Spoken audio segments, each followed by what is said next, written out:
Good day, everyone. We are the Group 5 and we will be discussing about microorganisms in extreme environments. Next slide, please.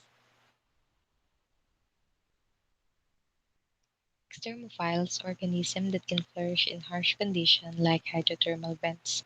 They can inform us what range of condition life is conceivable under because they exist in extreme settings, high pressure and high temperature. Extremozymes are special enzymes utilized by these species, allowing them to function in such hostile settings. These organisms have a lot of potential in terms of genetically modified drugs as well as industrial chemicals and procedures. And based on our research, the extremophiles daw po may be divided into two broad categories. Yung una po ay extremophilic organisms which requires one or more extreme conditions in order to grow, and the other one po ay yung extremotolerant organisms which can tolerate extreme values of one or more physicochemical parameters though growing optimally at normal conditions. Next slide please. They survive in extreme hot niches, freezing and salt solutions, as well as acid and alkaline conditions. Some have been shown to flourish in hazardous waste, organic solvent, heavy metals, and a variety of other environments traditionally thought to be unfriendly to life. They are classified according to the condition in which they grow. As thermophiles and hyperthermophiles, yun po yung mga organisms na nabubuhay dun sa mga matataas na temperatures, while yung psychrophiles naman po ay yung mga organisms na nabubuhay sa mga mabababang temperatures. Acidophiles and alkaliphiles, yun naman po yung mga organisms na optimally adapted to acidic or basic pH values respectively.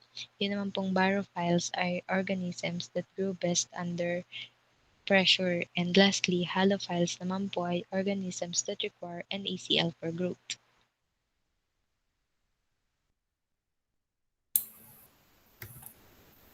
The following photos are example of extreme environments.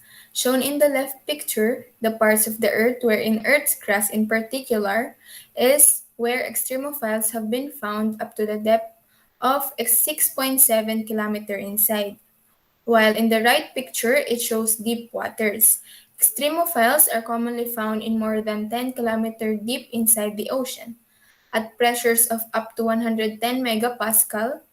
Additionally, in either an extreme acidic environment where pH equals to zero, or in an extremely basic environment where pH can reach up to 12.8.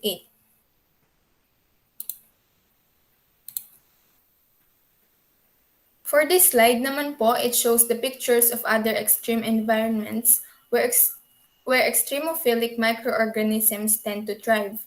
The left picture shows hydrothermal vents reaching up to 122 degrees Celsius.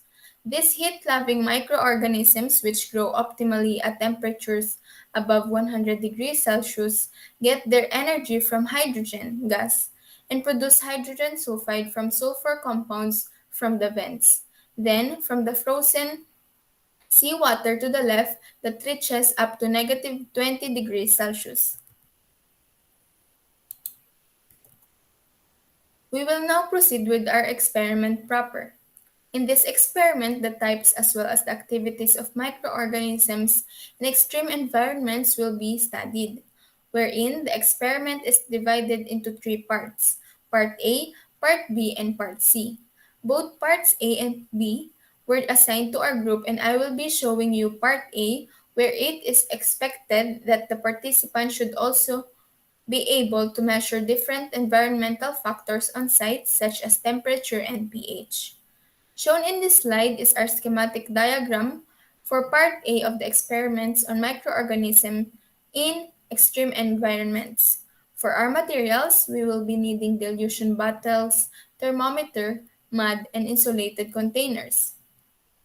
For our procedure, first, measure the pH and temperature of the mud on site using a pH pen meter and thermometer respectively. Then, we will be getting the average of the three readings and record its results. Second, Collect about 100 ml of mud sample and place it in a sterile dilution bottle. And lastly, place all the bottles in insulated containers.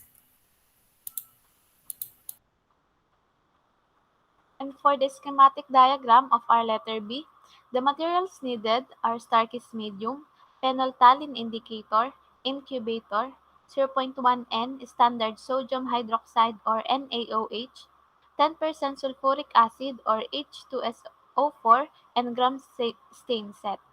For the procedure, first, inoculate Starkey's medium as follows. A. No treatment control. B. Add 10 ml mud sample. Second, incubate at 7 degrees Celsius. Third, monitor pH changes in milligram sulfuric acid produced at weekly intervals for a month of the control and treated setup. Fourth, to determine the milligram of H2SO per 100 ml, withdraw aseptically 5 ml portion of the medium and add 2 to 3 drops of phenolphthalein indicator. Titrate with zero point 0.1 N standard NaOH up to the phenolphthalein indicator. Fifth, for the computation, the formula is follows. And the last step, prepare gram stain smears during various stages of the process. Next slide, please. And for the computation, in order to get the titration value, the ml NaOH used in inoculated setup will be subtracted to ml NaOH used in controlled, or 10 ml minus 5 ml, and the t-value would be 5 ml. MgH2SO4 over 100 ml is equals to titration value multiplied by normality of NaOH multiplied by molecular weight of H2SO4 over 2 multiplied by 100 and over volume of sample in ml.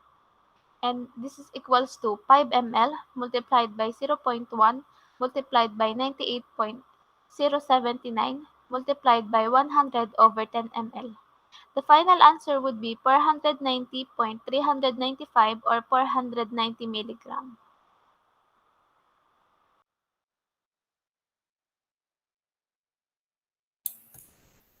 And here are our references from where we had the additional information included in this presentation. Thank you po.